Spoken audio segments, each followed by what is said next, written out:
우리는 월급이 많으면 좋을 거라고 생각합니다. 당연한 얘기죠. 하지만 잘 살펴보면 꼭 그런 것 같지만은 않습니다. 오늘은 잘 알려지지 않은 고액 연봉에 관한 흥미로운 사실들을 살펴보겠습니다.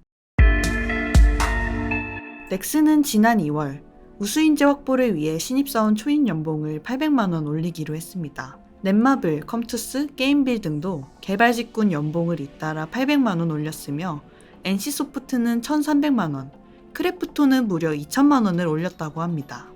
파격적인 연봉 인상은 게임 업계만의 이야기가 아닙니다. 부동산 중개 스타트업 직방은 3월 들어 개발자 연봉을 2천만 원 일괄 인상하기로 했고 경력직에게는 최고 1억 원의 보너스를 주기로 했습니다. 그 밖에 전자책 플랫폼 리디북스, 게임업체 베스파와 베이글 코드 등도 연봉 인상 릴레이의 바통을 이어받았습니다. 혹시 우리만 빼고 다 연봉이 오르는 것 같아 기분이 상하셨나요? 만약 그렇다면 오늘 이야기에 한번 주목해 보시기 바랍니다. 연봉에 얽힌 의외의 사실들을 듣고 나면 생각이 달라질지도 모르니까요. 고액 연봉자는 심장마비 가능성이 높다? 영국의 의학 전문지 란셋에 실린 한 연구에 따르면 고액 연봉을 받지만 스트레스가 많은 직업은 비슷한 정도의 연봉을 받으면서 스트레스가 덜한 직업에 비해 심장마비에 걸릴 확률이 50%나 높은 것으로 나타났습니다. 영국을 포함해 유럽의 7개국에서 20만 명을 대상으로 실시한 13건의 연구 결과에 따르면 자율성은 별로 없고 스트레스가 많은 직업은 요구사항이 덜한 직업에 비해 심장마비 위험성이 25% 증가하는 것으로 나타났습니다. 또한 스트레스가 많고 임금이 높은 직업이 스트레스는 비슷하게 많지만 임금이 더 낮은 직업에 비해 심장마비 위험이 더 높다고 합니다. 근데 우리나라에서 가장 돈을 많이 버는 직업은 뭘까요? 2018 한국직업정보 보고서에 따르면 국내 평균소득 1위 직업은 기업 고위 임원으로 이들의 평균 연소득은 1억 5,367만 원이었습니다. 2위는 국회의원으로 평균 연소득 또는 연봉이 1억 4,052만 원인 것으로 나타났습니다. 참고로 국회의원은 고용정보원의 직업정보 보고서에서 해마다 평균소득 최상위권에 들었고 2017년 조사에서는 국회의원이 평균소득 순위 1위였습니다. 기업 고위 임원과 국회의원 다음으로는 외과의사, 항공기 조종사, 피부과의사, 내과의사, 도선사, 치과의사, 정신과의사, 시장 및 여론조사 관리자 순이었습니다. 이어 11위에서 15위는 안과의사, 행정부 고위공무원, 비뇨기과의사, 이비인후과의사, 금융관리자가 차지했다고 합니다. 이런 직업을 가진 이들이 꼭 스트레스를 많이 받고 심장마비 발생 확률이 높지는 않겠지만 그래도 마냥 속편한 직업은 아닐 것 같습니다. 우리나라의 연봉 1억이 넘는 회사는 총 68곳이나 있다? 국회의원, 의사 등 자영업 전문가를 제외하고 직장인들 기준으로 연봉이 높은 곳은 어디일까요? 지난 4월 1일 기업 분석 전문기관 한국 CXO 연구소가 발표한 2020년 임직원 연간 평균 급여 1억 원 넘는 기업 현황을 보면 급여 상승률이 가장 높았던 기업은 제약회사 시젠입니다. 평균 1억 1,459만 원을 기록한 시젠의 연봉은 2019년 대비 무려 81.8% 올랐다죠. 다음으로는 평균 연봉 1억 799만 원을 주는 카카오가 35% 인상률로 2위를 기록했고 3위는 평균 연봉 1억 549만 원을 주고 작년에 비해 22.1% 오른 NC소프트입니다. 4위는 포스코 인터내셔널로 평균 연봉은 1억 126만 원, 상승률은 21%입니다. 연봉 상승률 관련해서 1년 사이 평균 연봉이 80% 가까이 오른 직업이 있는데 혹시 뭔지 아시나요? 바로 프로게이머입니다. 문화체육관광부와 한국콘텐츠진흥원의 2018년 e스포츠 실태조사에 따르면 국내 프로게이머 평균 연봉은 2017년 9,770만 원에서 2018년 1억 7,558만 원으로 1년 사이에 약 79.7%나 올랐습니다. 출범한 지 40여 년 된 한국 프로야구 선수 평균 연봉이 1억 5,065만 원인 점을 고려하면 이제 20년이 채 안 된 e스포츠 연봉 상승세는 매우 가파른 편입니다. 실제로 리그 오브 레전드 역사상 최고의 선수라는 평가를 받는 슈퍼스타 페이커는 연봉이 50억 원대에 이른다는 소문이 있죠.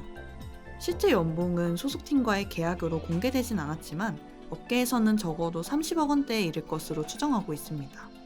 한편 코로나19가 휩쓴 2020년에도 임직원들에게 억대 연봉을 준 기업이 무려 68곳에 이릅니다. 일명 평균 연봉 1억 클럽에 68곳이나 속하는 것이죠. 2019년에 견저 30% 이상 늘어난 수치입니다. 연봉 1억 클럽에 새로 가입한 기업은 네이버, 스튜디오 드래곤, NC소프트, 금호석유화학, 키움증권 등입니다. 그럼 임직원 연봉 평균이 2억 원이 넘는 곳도 있을까요? 놀라지 마세요. 총 5곳이 있습니다. 1위는 CJ, 4억 9,407만 원. 2위는 오리온 그룹 지주회사인 오리온홀딩스, 3억 2,380만 원이죠. 이들 기업의 임직원 연봉이 높은 이유는 부장급 이하 일반 직원의 연봉이 높기 때문이 아니라 미등기 임원으로 재직 중인 총수 연봉 비중이 높기 때문인 것으로 나타났습니다. 일례로 미등기 임원인 CJ 이재현 회장의 지난해 보수는 67억 원으로 CJ 전체 임직원 급여 총액 260억 원의 4분의 1가량입니다. 미등기 임원을 제외한 일반 직원 평균 연봉은 1억 6,203만 원에 불과합니다. 오리온홀딩스도 미등기 임원인 담철곤 회장과 그의 부인 이화경 부회장이 각각 14억 원, 11억 원을 급여로 챙겼는데요. 이들 급여를 제외한 임직원 연봉 평균은 1억 원에도 못 미친다고 합니다.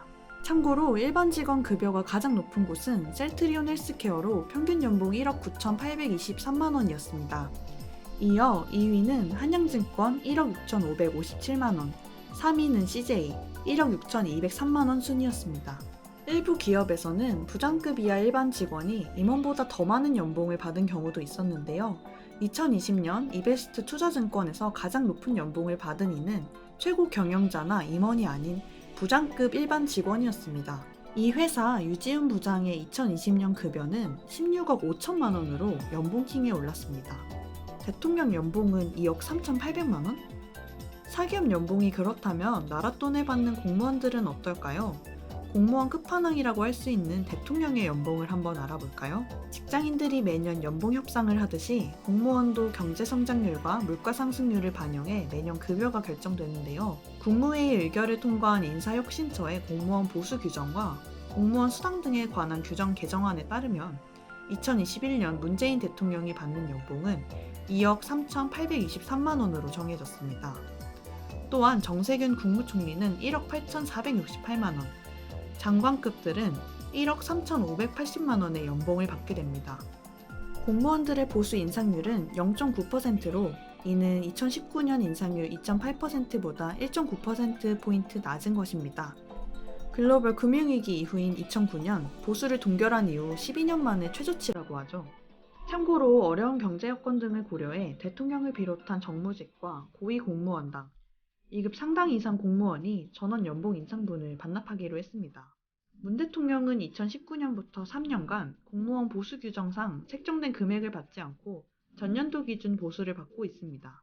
또 하나 놀라운 건 대통령보다 연봉을 많이 받는 공무원들이 있다는 겁니다. 2019년 기준 대통령보다 연봉을 많이 받은 공공기관은 총 41곳이었습니다.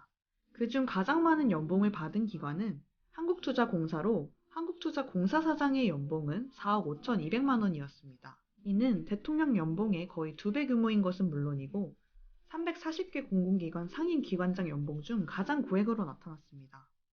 참고로 한국투자공사는 2017년과 2018년에도 가장 높은 기관장 연봉을 기록했는데요. 대통령보다 연봉을 많이 받을 수 있는 이유는 공공기관장은 기본급에 성과급을 추가로 받기 때문입니다.